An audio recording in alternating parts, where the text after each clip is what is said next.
When she was 20 years old, she decided to move to New York City because she started talking to a guy by the name of Chris. Now, Chris has a very odd schedule. He's a homicide detective. He's constantly out of the house. She was just alone all the time. So she gets a job as a waitress. She would get hit on just nonstop. Dudes just feel like, hey, I could hit on her. And then there was this guy by the name of Jacob that worked with her, right? Jacob, who was around her age at the time, started kind of shielding her from these customers. She started hearing a lot of things inside of her house, the apartment, when she got back, right? So she's like, okay, Chris is obviously working the late shift. I'm supposed to be alone. Chris, is that you? And he pops up from the room and he says, Audrey, I have something to tell you. Audrey, I've been lying. And she says, what's wrong? Just tell me, it's okay. And he says, I'm not 35 years old. I'm 38 years old. What? And she says, that's okay, Chris. Age is just a number. I still love you. Like, it's okay. And he said, well, in that case, and he reaches into his pocket and he pulls out a ring and he proposes to her.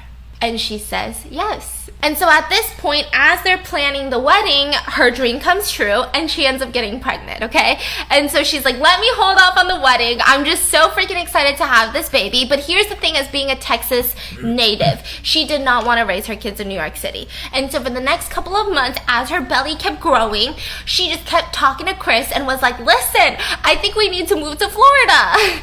And so he was like, you know what? Let's just do it. He says, in a couple years, I can quit my job at the NYPD. I can finally get my pension because he's been working there since he was like 20 something, right? And if you work for 20 years at the time, you could get like a pension from the state, right? From being a police officer, but you can't transfer. You have to finish it at the same police department that you were working for. And he says, okay, well, how about this? Why don't we go buy a house in Florida? You move in. I'll come and visit when you give birth to the baby and I'll send you money, obviously, and you don't have to work during the time. And when I get back and when the year is over for me to finish my pension, I will move to Florida and we can kind of figure things out from there. Damn, that and sounds so she rough. says, yeah, but she was really excited. And so she said, okay, that sounds great. And so she transfers, and the first day at work, she walks in and she sees Jacob, the man from Brooklyn. And so she's like, what's going on? And he's like, well, you kept talking about how amazing Florida is. You kept talking about how Tampa, Florida is the best thing ever. And I was getting sick of Brooklyn. I have family in Tampa, Florida. So I just decided to transfer. What the heck? Life's too short. He looks down and he's like, oh, you're pregnant. And so he's like, huh, Chris? Chris is the dad? Well, who else? Yeah, Chris is the dad. We're still together, very happy. And then Jacob approaches her and says, hey, I see that you're super pregnant. You were talking about how Chris can't come back until his pension is over, like his little whatever is over, and he can get his pension. If there's anything I can help you with, just let me know. And she's like, you know what? I do have something. Do you mind mowing my lawn?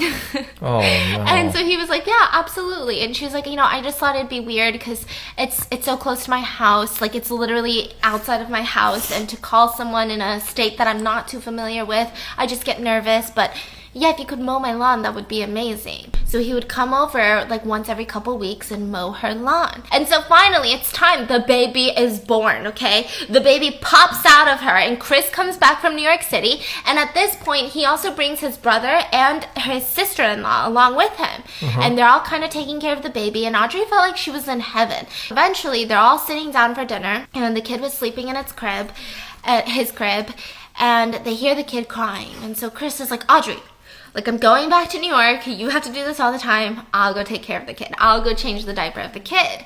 And so Audrey was like, thank you. That's actually so, so sweet. And so then the brother is like, Chris, you changing diapers? You, big bad police cop, changing diapers? I gotta see this. And the sister-in-law says, you must be really happy. Yeah, I'm really happy. Like, I'm so happy that Chris is such a good dad, and I'm kind of excited. We only have a couple more months until he can come back from New York, and then really we can get settled. We can have a wedding. And she was like, oh, really? That's crazy. Oh, I just didn't know that the divorce was already final. Audrey's like, what? What? And so obviously, Audrey, this is her first time hearing about this. She had no idea that Chris had an ex-wife or a still wife. You did know he was married. And so she's like, of course.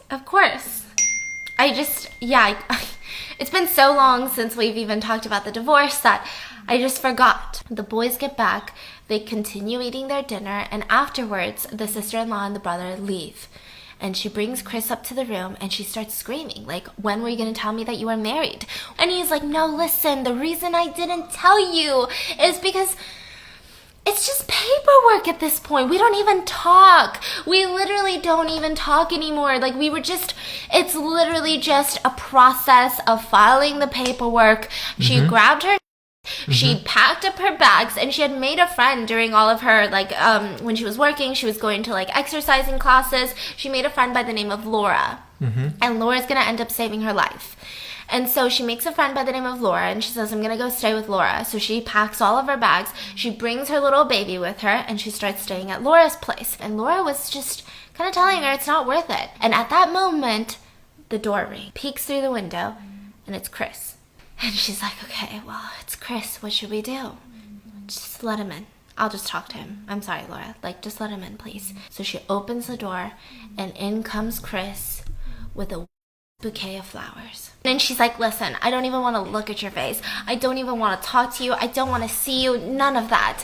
And he would say things like, listen, no, baby, no, come back. I was so afraid to lose you that I felt like this was the only way. So she was like, okay, fine. She goes back to Chris's house.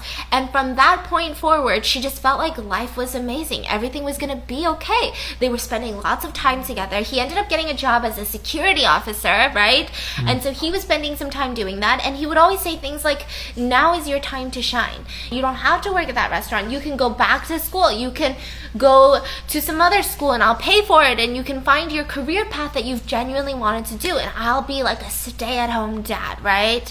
And now he would say these things, but at the same time, he didn't really want her to. But the minute that she enrolled in her local community college to be a radiologist, she was like, whoa, whoa, whoa, whoa, whoa, whoa. I thought we were going to have more kids. And so she's like, I think I can do all of it. I think I am really that.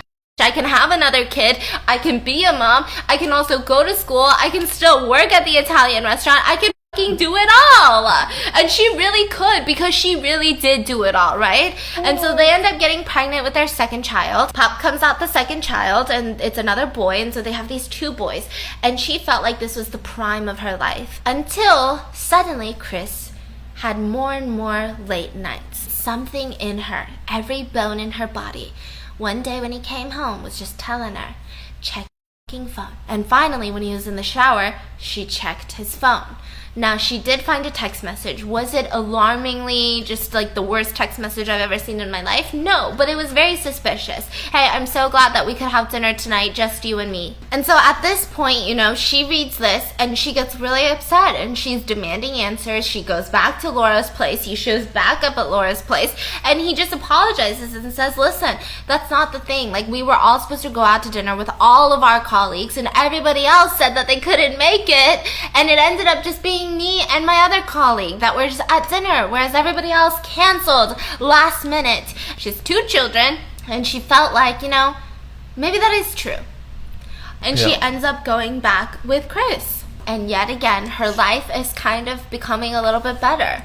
Things are getting better. Her relationship is getting better, until one day she gets a call. Now, this is happening in the span of a couple years. So right now, as I'm telling the story, it sounds like it's back to back. But even within a span of a couple years, it seems like a lot of just mistrust issues are building up, right? And she gets a call. She picks it up, and it's from the bank. And they're kind of asking her, hey, when are you going to pay back the minimum requirement of the loan that you guys took out? And she's like, what loan? We took out a loan with a fork. I never took out a loan. And so she's really confused. Chris comes home and she confronts him. She's like, why is the bank calling me about a loan? Are they messed up? Did they fork it up? Should we go to the bank and demand our money back? And he's saying, listen, Audrey, I need you to sit down because I haven't been honest with you. I took out a loan from the bank because remember when I told you that I used to be addicted to gambling, but I stopped gambling? Well, that was a lie because I'm still gambling. And I gambled everything away. And she says, Chris, I love you, and I wanted to make this work. I need to leave. But she couldn't leave because she didn't have money at the time, and neither did Chris. And so they made an arrangement that from September to December that she would stay living in the house, but they wouldn't really talk to each other. They would really just act like they were in the process of getting a divorce. And the one thing that she was really obsessed with doing was running. And one day she woke up extra early. It was almost time for school. She had this huge speech that she had prepared for school. And so she's like, okay, I am so nervous. Like, I'm literally a bunch, just like a bubble of tension, and I need to pop it. So I'm going to go for my morning jog. So this was a relatively safe area in Florida. So she had left the front door unlocked. She didn't bring her phone. She didn't bring her keys. She didn't bring her wallet. And she was running around the neighborhood. And so she walks into her house, and as she's about to hit the shower, she runs into Chris. And this time, Chris was very different from the Chris that she felt like she knew. He was shirtless, holding a kitchen knife, a butcher's knife. Dude, she ran. She booked it for the front door. And he grabbed her by the hair, put her onto the ground, and they got into a little bit of a right? At one point, her pinky gets, and she's just dripping onto the ground.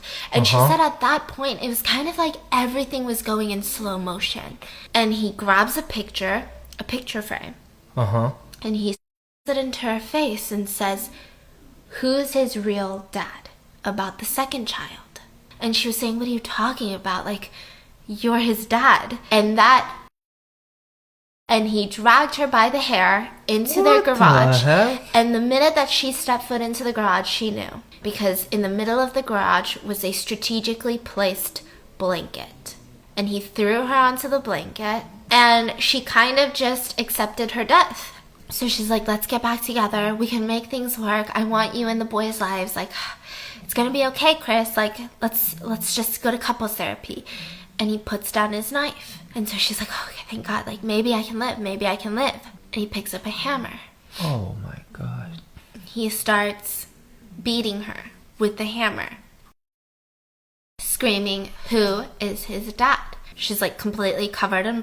And he puts down the hammer because the minute that he grabbed a can of gasoline, she knew. And he opened it up and he just splattered it all over her. And she knew there was no going back because when she looked to the right on the table where he had all of his tools and stuff, he just had a candle ready to go. And he grabs his lighter, lights the candle, and throws it on her. And she is officially lit on fire. And at one point, the neighbor that she had said hi to on her morning jog was also taking a walk with her kids. They live right in front of their house. And so as she's pulling in her trash cans, she starts hearing screaming and she sees a bunch of smoke, right? And so she looks over and the garage door is opening and she sees someone like completely set on fire. And if it wasn't for this neighbor, a lot of people don't think that Audrey would have made it, because instead of freaking out, being like, I need to go get my husband, like I need to go get a fire extinguisher, she took off her fucking jacket like a bad bitch and she started just whacking Audrey with the jacket. And she immediately called 911 after. The rest of the house was in the process of burning down. When the police arrived, a lot of the house was just completely obliterated at this point. She was in a coma. Where is Chris? And Chris happened to also be in the hospital. When they saw the house, you can just tell. You can tell versus when a house is burning down and someone gets caught in the fire versus someone was lit on fire and then it transferred to the house. It's a very completely different story, a completely different set of evidence, right? A completely different crime scene. And Laura, her best friend, hears about this. She rushes to the hospital and she's trying to find every single detective that's on this case, and she's like, listen, you need to find Chris. You need to find Chris. Chris is the one that did this. And they're all like, he's in the hospital. Okay, they go into Chris's room, and he was a patient at the hospital. They say, hey, so what happened? And he goes, did you find Laura? Or not Laura, I'm sorry. Did you find Audrey? And they're like, yeah, she's in the hospital. And they're like, what happened? Can you explain what happened? He was actually taken to the hospital with another ambulance because he was actually found laying in his backyard with minor burns. And he said, what do you mean what happened? My wife just tried to murder me. I could have died. She's just so mad that I threatened to divorce her and she tried to kill me. And the police are like, she tried to burn your house down and you got a little bit of burns and then laid in your backyard without calling the police, just laid there like, oof, I'm burnt. And so the police obviously don't believe the story. He's the number one suspect. He even sent a text message to all of his friends and family right before the entire attempted murder, and he said something along the lines of, "Now I can finally be the monster she's trying to make me be." He was arrested, and Laura was in the hospital for 6 weeks in a coma. And she said immediately upon waking up, I don't even know how to describe how she felt. She said, when you're burned, there's something called the stretching of the skin. She said the stretching of the skin genuinely makes you suicidal. And she went through physical training. She went through all of the recoveries. She still had so many skin grafts and surgeries she had to undergo. And she even showed up to the trial to testify. She is now an advocate for domestic violence, but I think there definitely was a process of her feeling like, I should have left sooner. I should have known better. I should have A, B, C, and D. Yeah, she was able to survive, go to the trial, testified, and Chris was given a life sentence. Bye.